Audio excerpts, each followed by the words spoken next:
Okay, बढ़ते आगे और चीनी की कीमतों में आ रही है तेजी। और अभी थोड़ी देर पहले आपको बलरामपुर चीनी खरीदने की राय दी थी सचिन जी ने भी। चीनी की कीमतों में उछाल क्यों है, बताने के लिए हमारे साथ है इस वक्त नेहा बताइए क्या हो रहा है शुगर में। सर, चीनी की कीमतें हमने देखा है हाल फिलहाल में बहुत तेजी से बढ़ी हैं।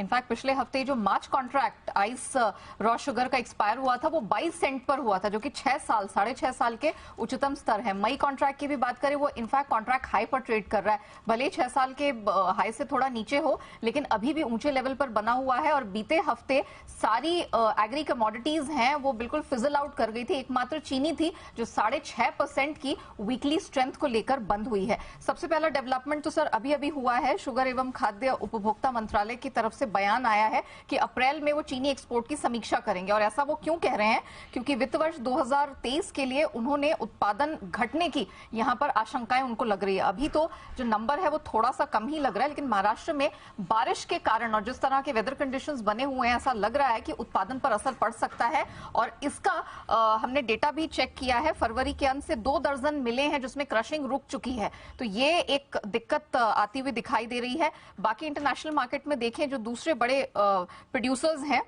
ब्राजील की बात कर लें, उत्पादन तो फिर भी कह रहे हैं कि शायद बढ़ जाएगा, लेकिन जो उनकी करेंसी रियाल है उसमें मजबूती के चलते वहां के एक्सपोर्टर्स चीनी बाहर बेचने से पहले अब रुकेंगे, उनके लिए बहुत लुक्रेटिव नहीं हो जाता। दूसरी बड़ी डेवलपमेंट ये हुई है कि वहां पर कच्चे तेल पर, गैसोलीन पर जो पहले टैक्स एग्जेम्पशन था उसे रोल बैक कर लिया गया है और अब अगले 4 महीने तक वहां पर पूरा टैक्स लगेगा। क्रूड के एक्सपोर्ट पर 9-10% का टैक्स लगेगा। तो क्लियरली एथेनॉल इंडस्ट्री इससे बहुत खुश है, क्योंकि बायोफ्यूल कॉम्पिटिटिव हो जाएगा, विच क्लियरली मींस कि अब जो गन्ना है वो चीनी के उत्पादन के बजाय यहां पर एथेनॉल फैक्ट्रीज की तरफ, इंडस्ट्रीज की तरफ जाएगा, तो ये सप्लाईज को स्क्वीज करेगा। और यूरोप में जो शुगर बीट आउटपुट है वो घटता हुआ दिखाई दे रहा है, उसको लेकर चिंताएं बनी हुई। तो ये वो फैक्टर्स हैं जो ग्लोबल मार्केट में चीनी की कीमतों को फर्म बनाए हुए हैं और अभी भी स्ट्रेंथ की संभावना दिख रही है।